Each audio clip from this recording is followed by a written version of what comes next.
오늘 말씀은 고린도후서 4장 16절에서 5장 10절입니다. 4장 16절에서 그렇죠? 어저께 15절까지 봤죠? 그러니까 16절부터 5장 10절 우리 한 목소리로 함께 읽도록 하겠습니다. 그러므로 우리가 낙심하지 아니하노니 우리의 겉사람은 낡아지나 우리의 속사람은 날로 새로워지도다. 우리가 잠시 받는 환난에 경한 것이 지극히 크고 영원한 영광에 중한 것을 우리에게 이루게 함이니 우리가 주목하는 것은 보이는 것이 아니요 보이지 않는 것이니 보이는 것은 잠깐이요 보이지 않는 것은 영원함이라. 만일 땅에 있는 우리의 장막집이 무너지면 하나님께서 지으신 집 곧 손으로 지은 것이 아니요 하늘에 있는 영원한 집이 우리에게 있는 줄 아느니라.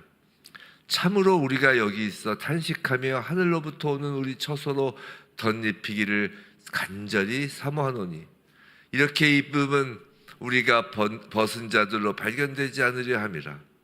참으로 이 장막에 있는 우리가 짐진 것 같이 탄식하는 것은 벗고자 함이 아니요 오히려 덧입고자 함이니 죽을 것이 생명에 삼킨 바 되게 하려 함이라.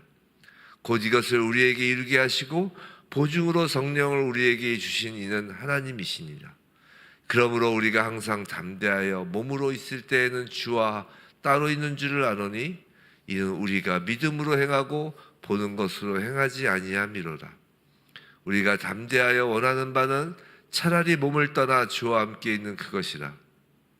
그런즉 우리는 몸으로 있든지 떠나든지 주를 기쁘시게 하는 자가 되기를 힘쓰노라. 이는 우리가 다 반드시 그리스도의 심판대 앞에 나타나게 되어 각각 선악간에 그 몸으로 행한 것을 따라 받으려 함이라. 아멘. 오늘 이것이 주를 기쁘시게 하는가? 라는 제목으로 고린도 후서 4장 16절로부터 5장 10절 말씀을 받을 때 우리의 오늘의 삶이 내가 과연 지금 주님을 기쁘시게 하고 있는가? 라는 질문을 던지며 늘 코람되어 주님 앞에서의 삶이 되기를 주님의 이름으로 축원합니다. 바울은 오늘 본문을 이렇게 시작합니다. 그러므로 우리가 낙심하지 아니하노니 라고 말이죠. 사랑하는 성도 여러분, 혹시 근심과 염려로 밤새워 뒤척이며 잠을 이루지 못한 분들이 계신가요? 밤새 고민하여 문제가 해결된 적이 있나요? 그런데 아마 없을 것입니다. 오히려 낙심만 깊어지는 경험이 있을 뿐이죠. 근데 오늘 이 아침을 시작하면서 하나님께서는 우리가 낙심하지 않으니 라는 말씀을 주시며 이 하루를 시작하길 원하시는 것입니다. 오늘 말씀으로 우리의 삶이 이렇게 비추어질 때, 오늘 말씀이 곧 성령의 임하심이잖아요. 이 성령이 우리의 삶에 이렇게 조명될 때, 비추어질 때 우리 마음속에 낙심이란 어둠이 모두 사라질 것입니다. 좌절, 포기란 단어가 사라질 것입니다. 사실 바울은 낙심할 이유가 많은 사람이었어요. 환난과 핍박과 궁핍과 오해와 또 교회 안에 여러 가지 문제까지. 그럼에도 그는 지금 낙심하지 않는다라고 합니다. 그 비결을 보면은 세 줄기의 빛으로 이제 비추어 줍니다. 첫 번째로는 속사람이 날로 새로워진다는 것이고, 둘째는 환난은 잠시나 영광은 영원하다는 것이고, 셋째는 우리는 주 앞에 설 것이기에 오늘의 목표는 주를 기쁘시게 하는 것이기 때문이라는 것이에요. 우리 세 가지를 하나씩 살펴보도록 하겠습니다. 첫 번째, 16절. 겉사람은 낡아지나 우리의 속사람은 날로 새로워진다입니다. 겉사람이란 뭐냐면 우리의 몸이에요. 몸. 또 우리의 환경입니다. 우리의 조건이에요.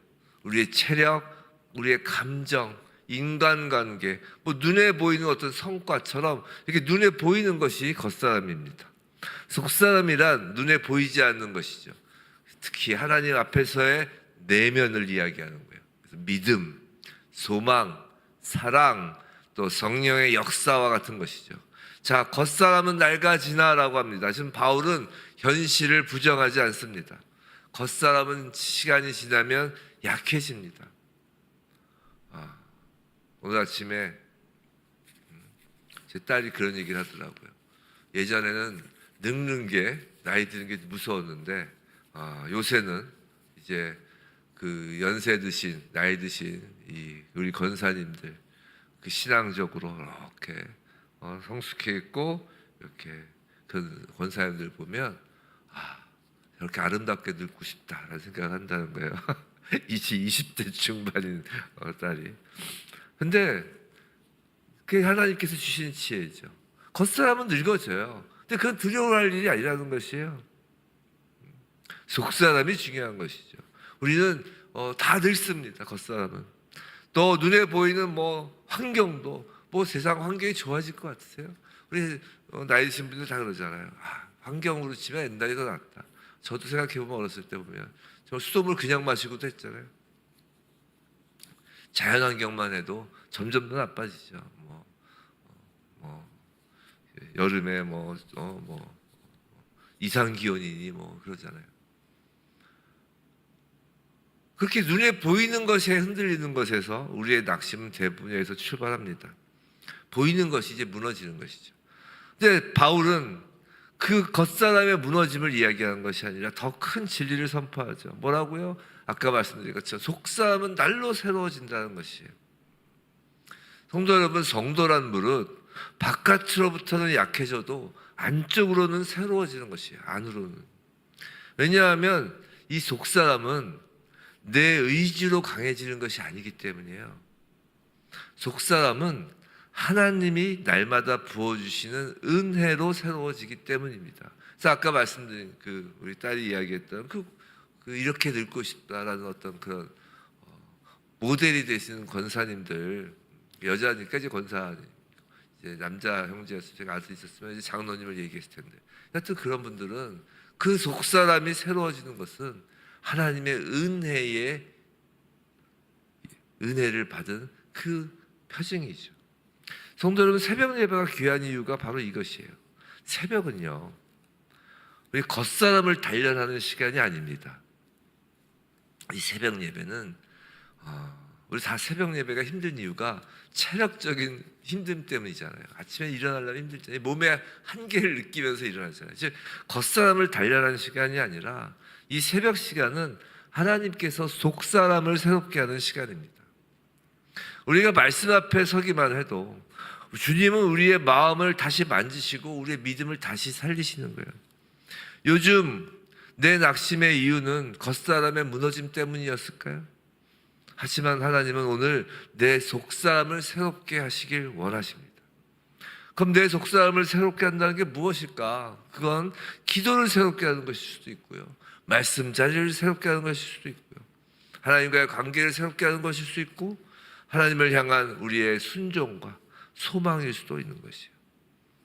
언제나 우리의 기도의 자리, 말씀의 자리, 예배의 자리, 순종의 자리가 새롭게 되길 원합니다. 그 새로움을 향하여 하나님께서 은혜를 베푸시면 거기에는 낙심이라는 단어가 설 자리가 없는 것이에요. 자, 낙심하지 않는 두 번째 이유는 17절에서 18절 환난을 다르게 해석하기 때문입니다. 환난을 다르게 해석해요. 바울은 지금 환난을 없다라고 하지 않고 있어요. 다만 환난의 무게를 재는 저울을 바꾸는 거예요. 17절에서 우리가 잠시 받는 환난에 경한 것이 지극히 크고 영원한 영광에 중한 것을 우리에게 이루려 함이니라고 하죠. 자, 여기서 중요한 표현이 세 가지예요. 잠시라는 것이 있고요, 그 다음에 경한 것이라는 것이 있고요, 그 다음에 이루게 함이라는 것이 있어요. 자, 이런 거예요. 환난이 길어 보이지만 이 영원이라는 관점에서는 잠시라는 것이고요. 자, 경한 것이 또 중요한 표현이라고 했죠. 환난이 가볍다라는 말이 아니라 그 영광이 너무 크기 때문에 상대적으로 경하다는 것이고요. 또 이루게 함이라는 단어가 중요하다고 그랬죠. 환난은 영광을 막는 것이 아니라 하나님 손에서 영광을 이루는 재료가 된다는 것이.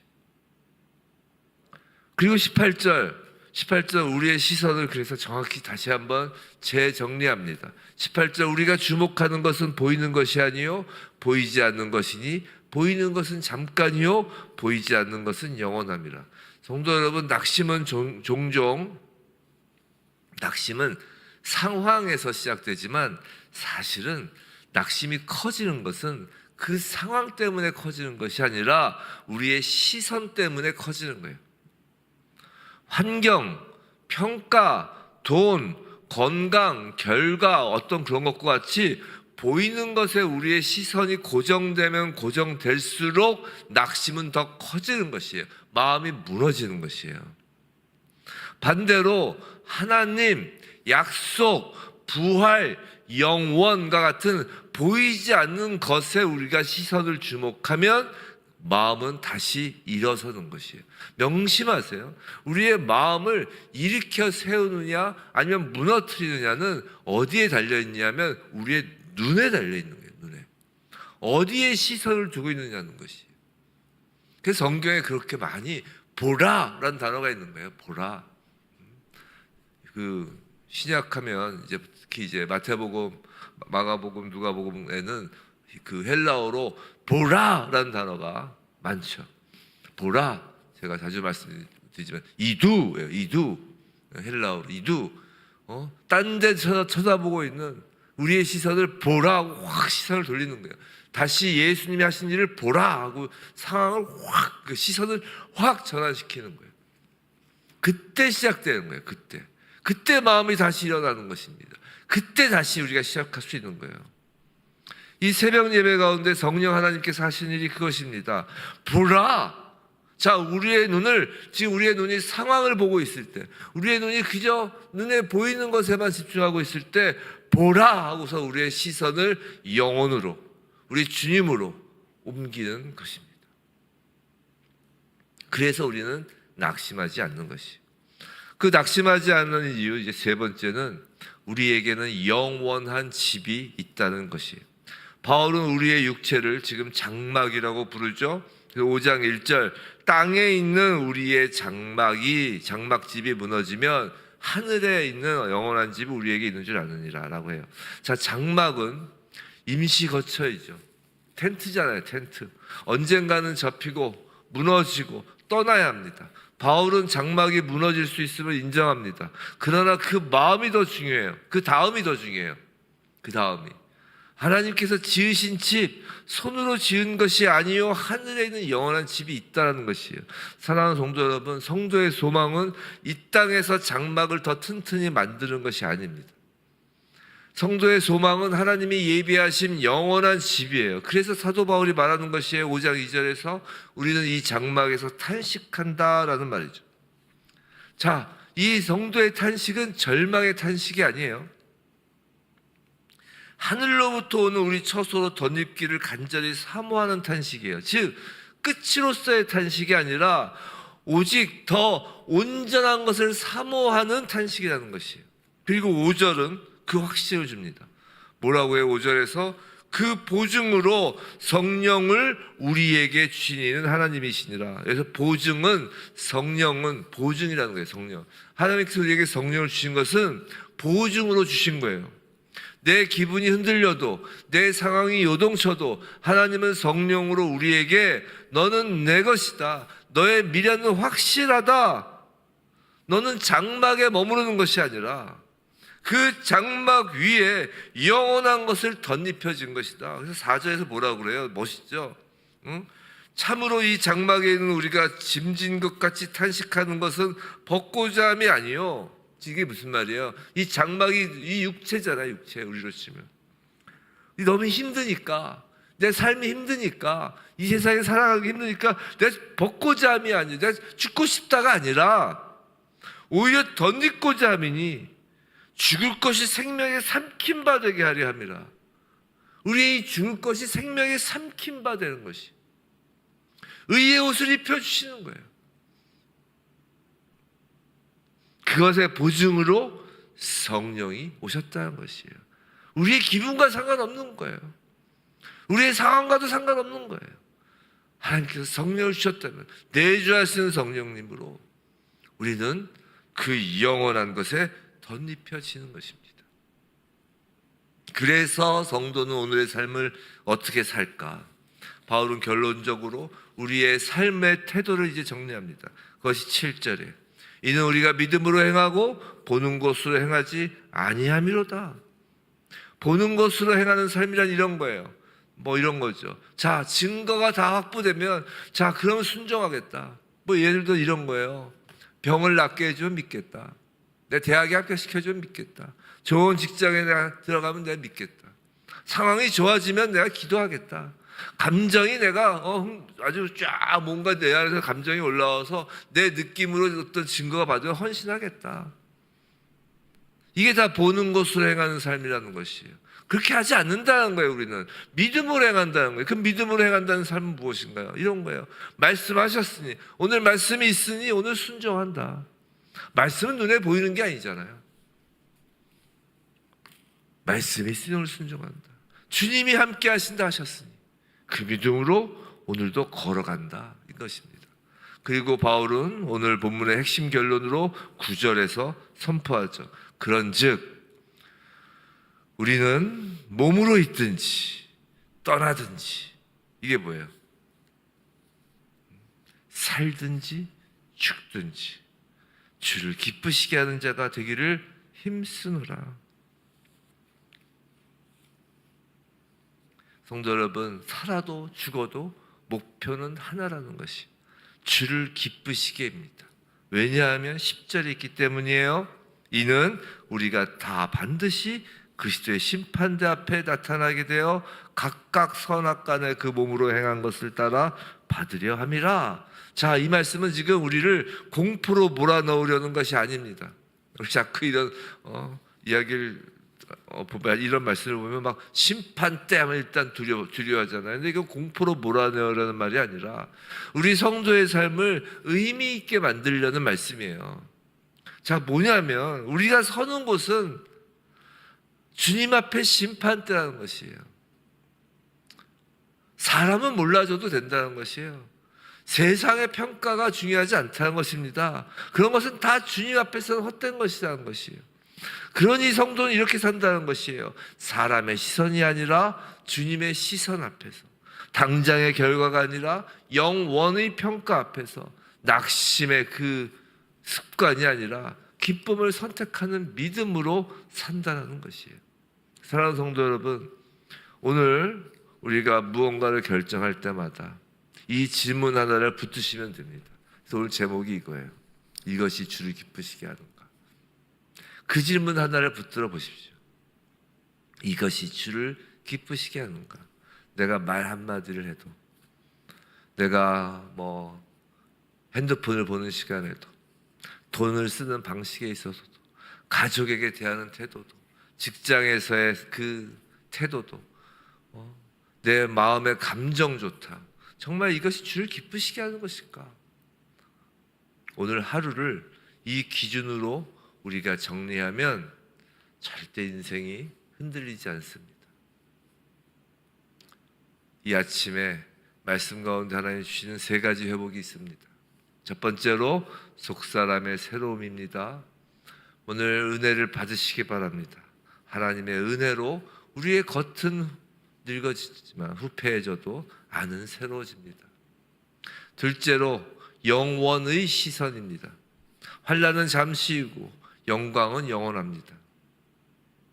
또 삶의 목적이 새로워집니다. 오늘 목표는 주를 기쁘시게 하는 것입니다. 그러므로 오늘도 우리는 낙심하지 않는 것이, 성도 여러분, 오늘 주를 기쁘시게 하는가? 라는 이 질문으로 사시기 바랍니다. 그럼 오늘도 속사람이 새로워지고 영혼을 바라보면서 주를 기쁘시게 하기를 그렇게 힘쓰면서 눈에 보이는 것에 낙심하지 아니하는 히즈웨이브 처치 성도 모두에게 주님의 이름으로 축원합니다.